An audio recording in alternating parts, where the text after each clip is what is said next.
His little invention made his boys so happy that he thought maybe he should start making toys. You've probably seen one of these, a Lego brick. But have you ever wondered how it all started and why it's called Lego? Actually, the name is much older than this plastic brick. Are you curious? Let me tell you how it all began. Many years ago, there was a skilled and hard-working carpenter named Ole Kirk Christensen. Ole was a respected carpenter with his own company, but times were hard, so he didn't have much money and had to dismiss his last worker.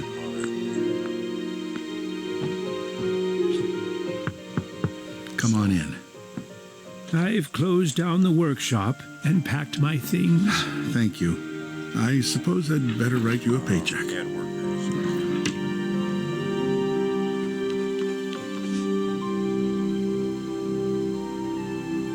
Take care.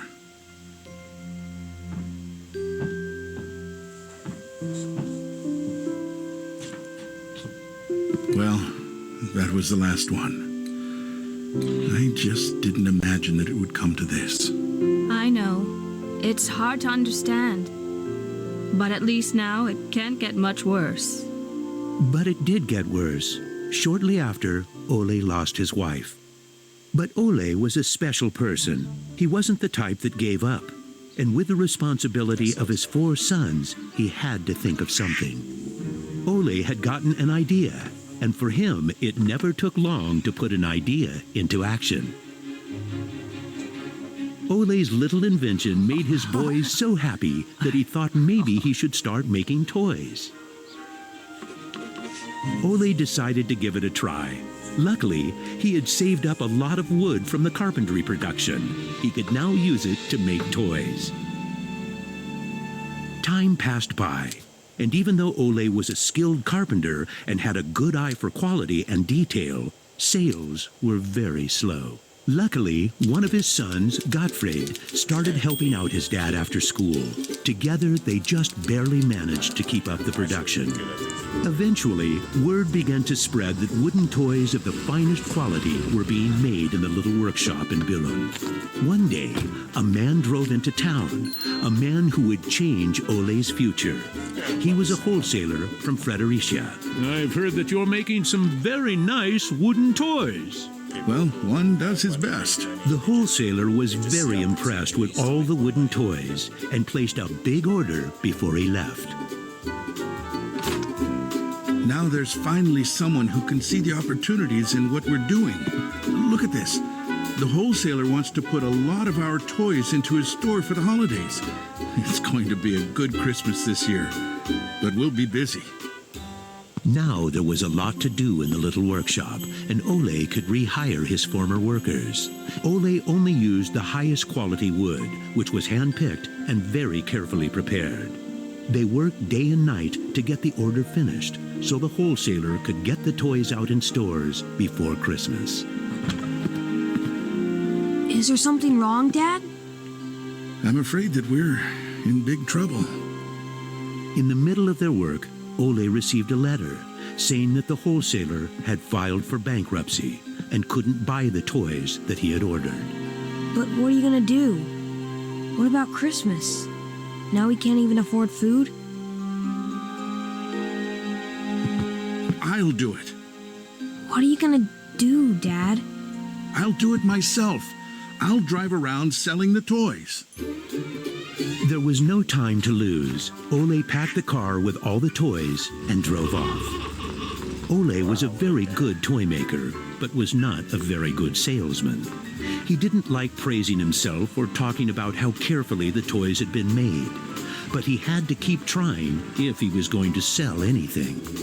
This is going to be a blast. Is there anything you're interested in? It looks exciting, but I don't have a lot of money right now. Maybe we could trade and call it even. Well, I would prefer money, but... In the end, he succeeded in selling all the toys.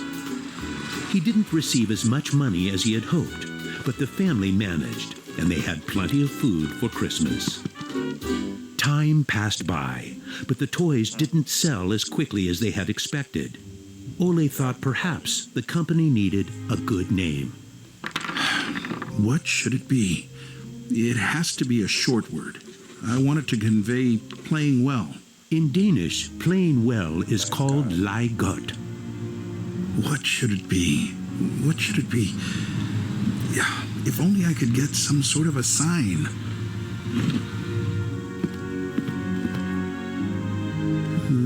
Lego. As you can see, Ole himself ended up finding a very suitable name. But what he didn't know was that in Latin, the word Lego means I put together.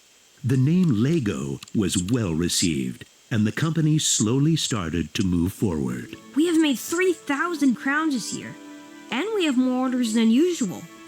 Did you say 3,000 crowns? Then you need to see what I've been looking at. Even though Gottfried wasn't comfortable spending money on a milling machine, he could see that it was useful and that the quality of the toys improved. Could you finish the last batch and get it ready for shipping? I will. Dad, I've saved a lot of money for the company today. Really? How? I figured we could save money in the lacquer, so I only coated the ducks twice instead of 3 times. You what? Unfortunately, Gottfried's idea didn't go over well with Ole. Ole made Gottfried unpack all the ducks himself, give them the last layer of lacquer, and bring them back to the train station. Ole believed in high quality and not cheating his customers. When Gottfried returned, Ole explained that that wasn't the way to create a good brand. This little lesson opened Gottfried's eyes to the fact that every detail matters, and only the best is good enough. In the late 1930s, Lego was making a profit. Even when the Second World War broke out, they tried to make the best out of a difficult time. It seemed nothing could go wrong. But a stormy night in 1942 changed their luck.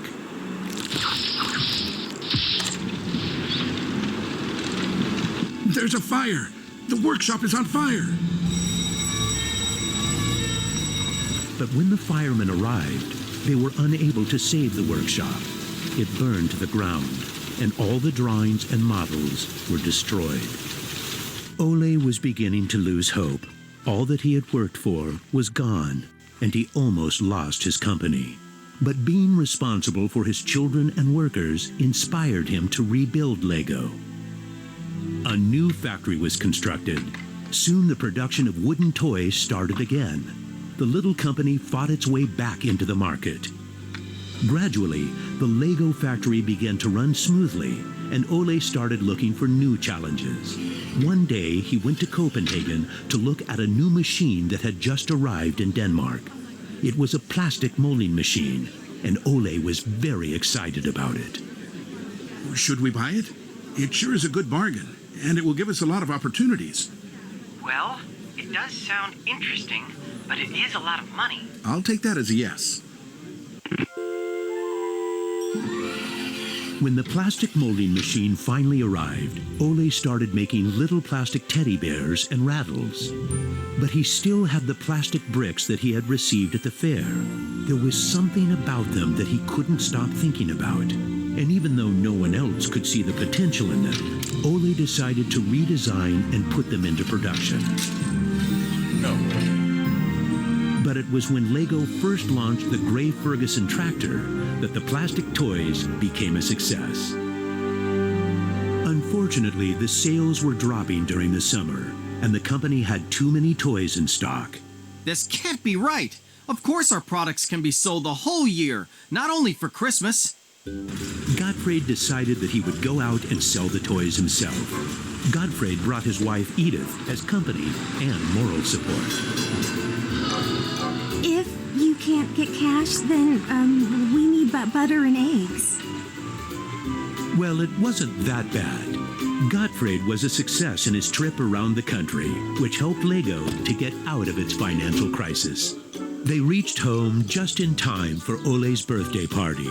Ole turned 60, and the whole family was gathered to celebrate with him. Well, I guess it was a long trip around the country.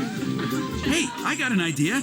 Listen. What about a picture with the 3 generations? Everyone thought that was a good idea, and we were placed on the sofa with all the presents and flowers around us.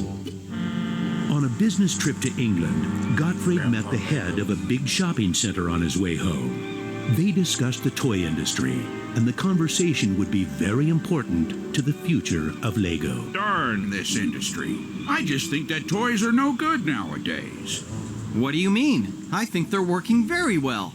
Oh, they work fine, sure, but there's no system in anything. System? System? There isn't any system.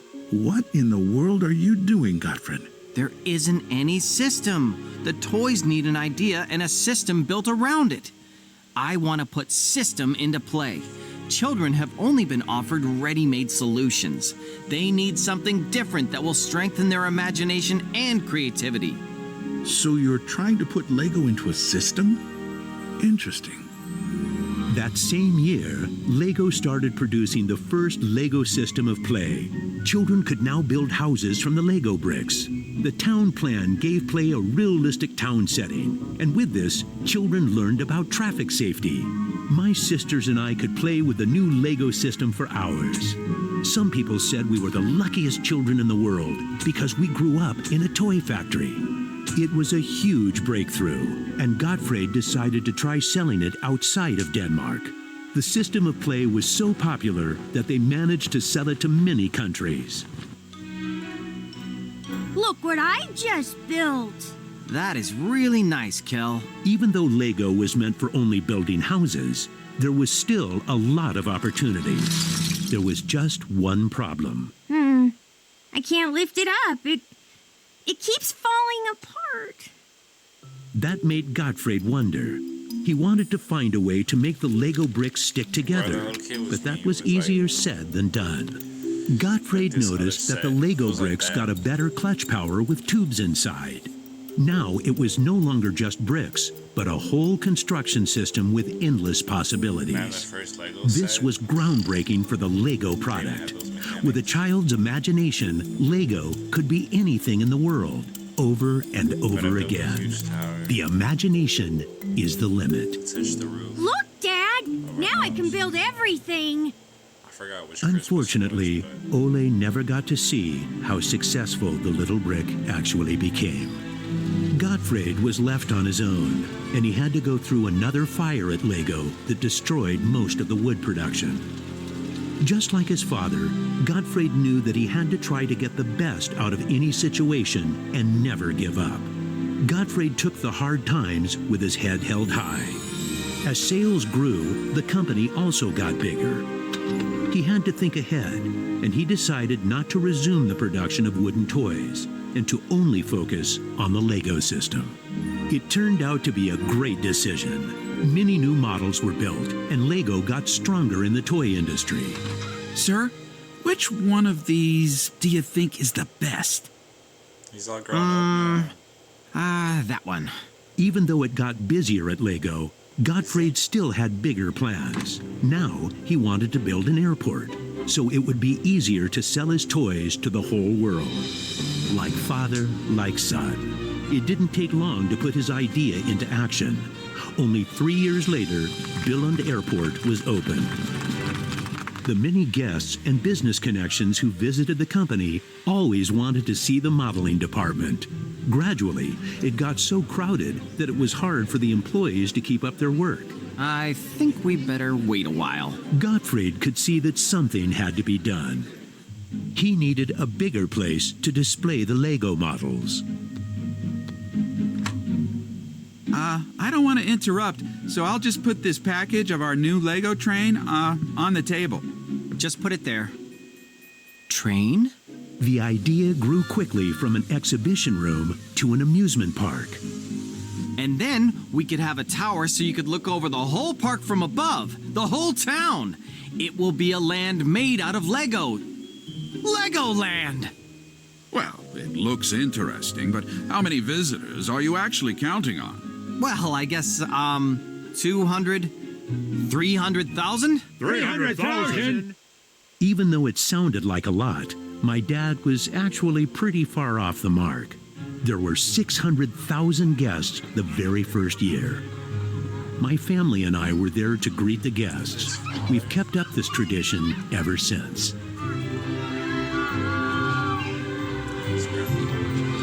Now you know how it all began. Lego wouldn't be what it is today if it hadn't been for my grandfather's sense of quality and search for perfection. My father firmly believed in the endless possibilities of the Lego system. I seek to take the Lego idea even further, encouraging children to explore, experience, and express their own world, a world without limits. And we are still convinced that only the best is good enough, because children deserve the best.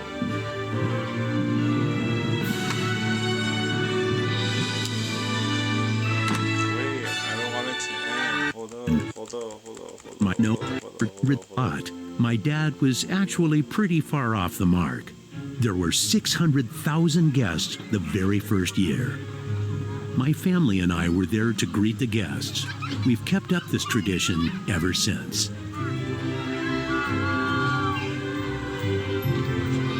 Now you know how it all began. Lego wouldn't be what it is today if it hadn't been for my grandfather's sense of quality and search for perfection.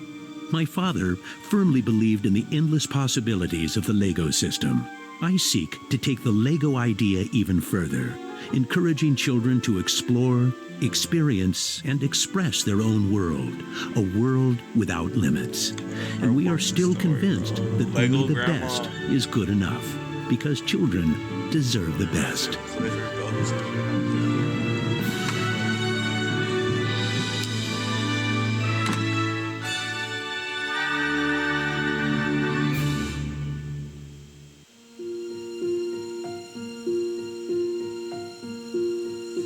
What a heartwarming story, bro. Cause like when you're like at your lowest, when you're really trying to come up, like just really thinking, bro. All you're doing is thinking. Like you got nothing else to do but think.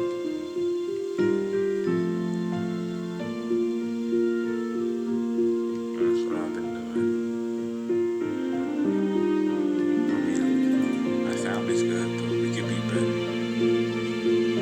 I'm just not gonna be myself over it, but I know I can reach higher heights. Like I said earlier in the video, I saw myself build up huge things. I've done huge murals. I've done great accomplishments.